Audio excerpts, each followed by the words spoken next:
Well, greetings and salutations, everybody. Welcome to AMC Top 5, the show where we count down for you the top 5 movie news stories of the week. My name is John Campea. I'm the editor-in-chief of AMC Movie News, and joining me for this edition of Top 5 is our very own Alicia Malone. Alicia, thanks so much for being here. Hi, welcome to my bedroom. Doesn't look very exciting, but you might be able to see Attack of the 50-Foot Woman, my favorite poster right there.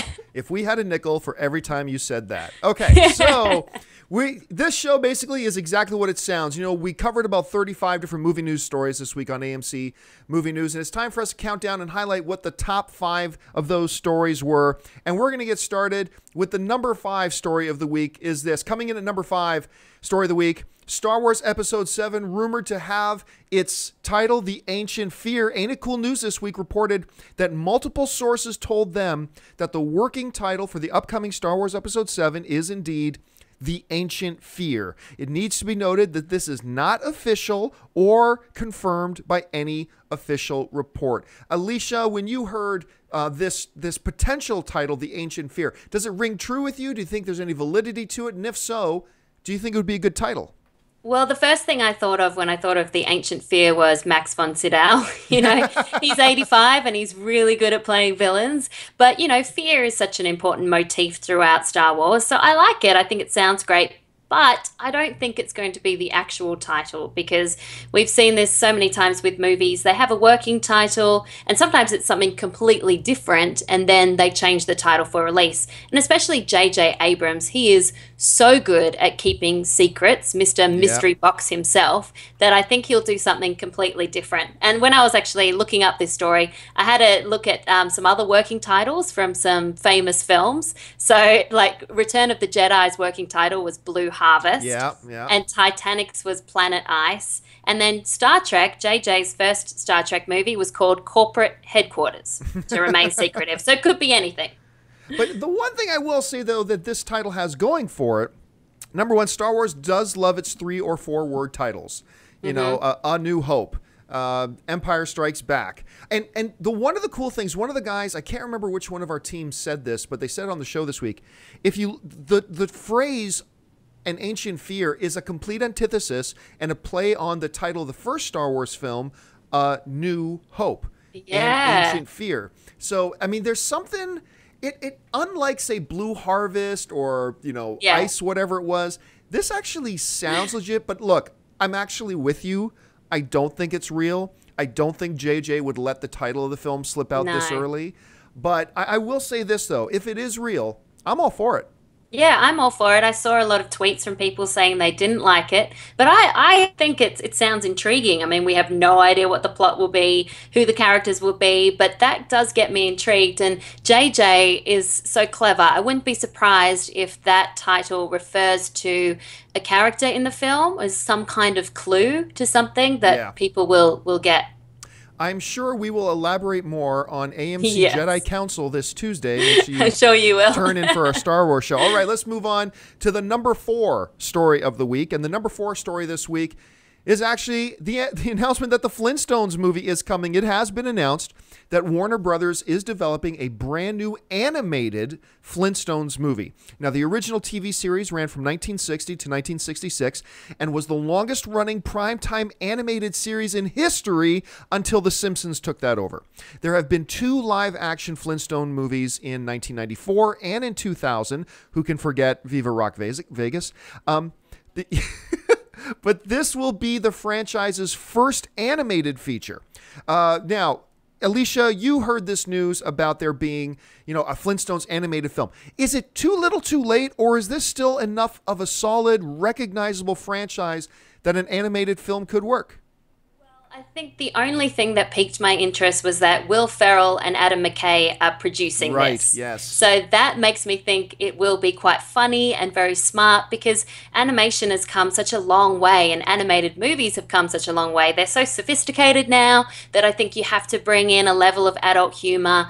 And something like the Lego movie did that really well where it could appeal to everyone. So I'm hopeful that with them on board that it will be something that kids and adults can enjoy. I used to love the Flintstones, but I did not like those live action movies. So I'm really, really glad that it is animated. Yeah, I mean, you nailed it for me. Like, I have a lot of very fond memories as a kid coming home on my lunch period, Yeah. watching an episode or two of Flintstones while eating I kid you not, my favorite sandwich for about 3 years growing up was peanut butter, butter, and mayonnaise. So having my peanut butter, yeah, I know. Ugh, Peanut butter, butter, and mayonnaise sandwiches, watching the Flintstones, then going back to school for after lunch hour. And I found some novelty in the first live action Flintstones film. Yeah. There was some cuteness to it and some novelty. The second one, not so much. But you're right. The thing that makes me like the story is the fact that it's an animated feature. And I said this on Movie Talk earlier this week. When you look at those old Flintstones films, and you have to remember the era it came out of, there was some pretty big sexism and some pretty big racism in that show. Yeah, big time. Yeah, it'll be interesting to see how they adapt those and how they change for a more modern context. But I am excited that they're doing an animated film.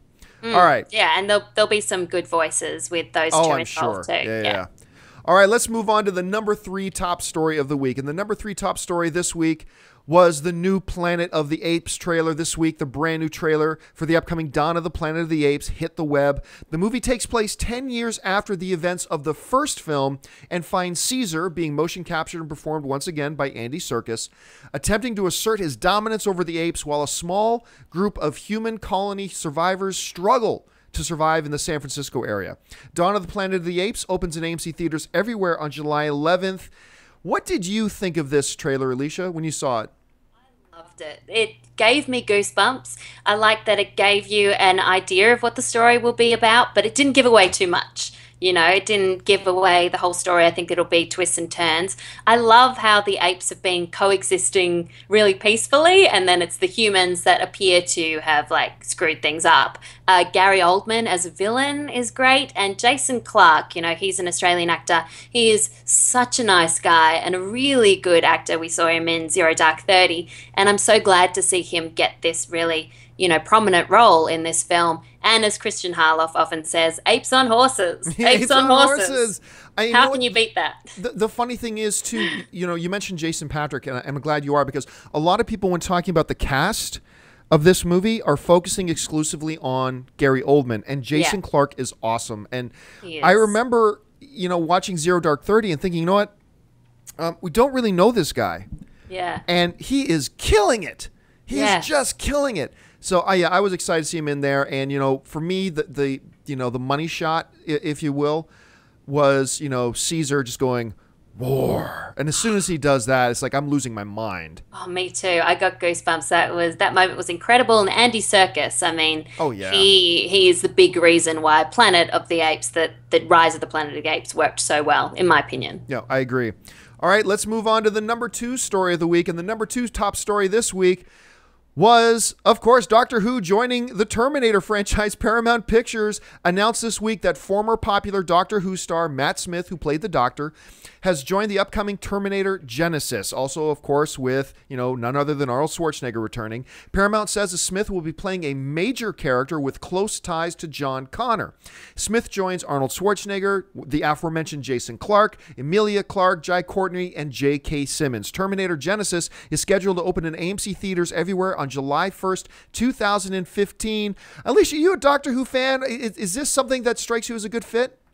I'm interested in it, but I have never watched Doctor Who. I'm pretty terrible when it comes to television because I get so overwhelmed by how many series there are. Doctor Who's been going for so long, and I just sit down to try to watch something like this, and then I end up just watching a movie on Netflix. I'm like, I don't have time to watch all this stuff. But I think it's a great idea to get someone who is so popular like Matt Smith, to give him a big, film role. And so that means they've got a guy from Doctor Who, they've got a girl from Game of Thrones, they've got 2 Australians, they've got Arnie, and they've got J.K. Simmons. That is a well-rounded cast. That will appeal to everyone.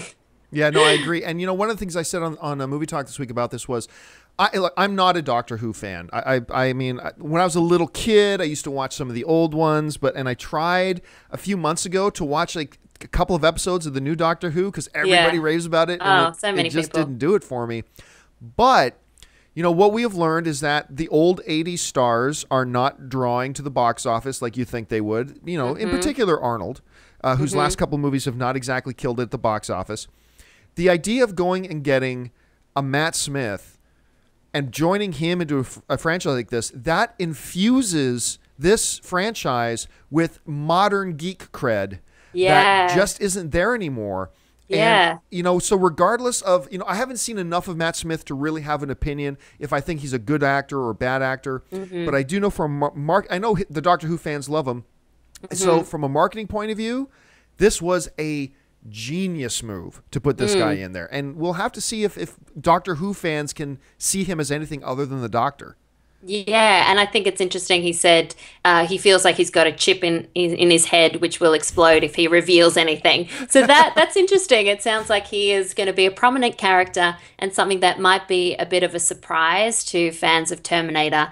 And Alan Taylor from Game of Thrones is directing too, and he did Thor: The Dark World. So it's definitely got some geek cred, this film. Yeah, and that's another good reason to be kind of excited about this project is while Thor: The Dark World I did not think was as good as the original Me neither, Thor, yeah. I thought there were some weaknesses in the script, but I thought it was a well-directed film, and so I'm looking forward to see what Taylor does with this.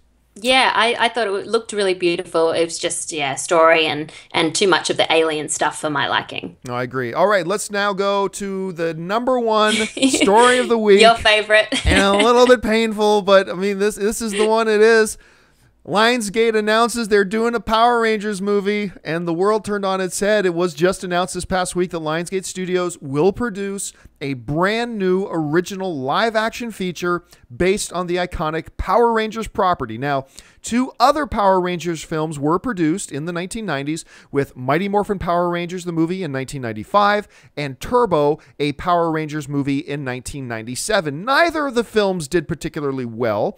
The first Power Rangers film made $66 million at the box office. The second film took about an 85% drop and only made $9 million at the box office. But Lionsgate thinks they see something. Alicia, what do you think about the decision by Lionsgate to move forward and do a new Power Rangers film? Well, to me, it's like, meh, because I totally miss Power Rangers. It wasn't something I was passionate about. And we spoke about this on Movie Talk this week. And I got so many tweets from people who said that they were really excited about this movie. So I think it'll have some nostalgic value to people who loved the show. But the thing that makes me interested in it is that, as we talked about, it is a reimagining of the series. So it sounds like they're going for more teenage superheroes, almost like X-Men with the class of mutants. It's like a class of teenagers who band together and they have superpowers. And that, to me, I think that's a really smart choice, in my opinion, because we don't really have a teenage superhero franchise. And Lionsgate, as they've proved with Hunger Games and Divergent and Twilight, they're really good at catering to the teen market. So that's where it makes me interested. But for me personally, Yeah, I mean, right on face value, I think it's I'll come out and say it, I think it's a stupid decision. It's a stupid decision to try to revive a franchise whose last movie made $9 million worldwide at the box office. But I mean, you raise 2 very, very good points that people like me, skeptics like me, have to keep in mind. Number one, there are a small but a very enthusiastic group of people who are very excited about this news. And that's something, if Lionsgate handles right, that's something they can build on. So there's that. Maybe I'm being a little optimistic with that. But it is something they can build on. But the second key thing, I think this is the most important one that you brought up, is that whole term, they're going to reimagine it. This isn't just going to be a movie version of the television series, because that just won't work. It's going to be them taking this property and putting together a package for a feature film that they think can work. And if they do that, if they just take the core mythos of Power Rangers, throw away, don't give us the blue, the putties. Remember those? And they just made that stupid sound, blue, blue, blue, and they walked around waving their hands in the air. I don't know why they're going into fights waving their hands in the air, but whatever. If they do something really cool with it, you can take that core mythology and do something really special. So overall, yeah, I think it's a dumb decision, but it's a decision that has potential, regardless of the fact if I think it's a good idea or not. That's not what matters. You know, they've got potential, and if they do it right, hey, you know what? The first film's not going to be a hit. I can guarantee you that. But if they do it right, this is something that could be a new franchise for them that they can build on the reputation of. So who knows? Exactly. I think it's not for us. I don't think it'll be for our age group. I don't think we'll enjoy it, but maybe there's some teenagers out there who will really dig it. And it could be, yeah, as you say, it could be a new thing. Could revive the Power Rangers. Yep. Go Power Rangers.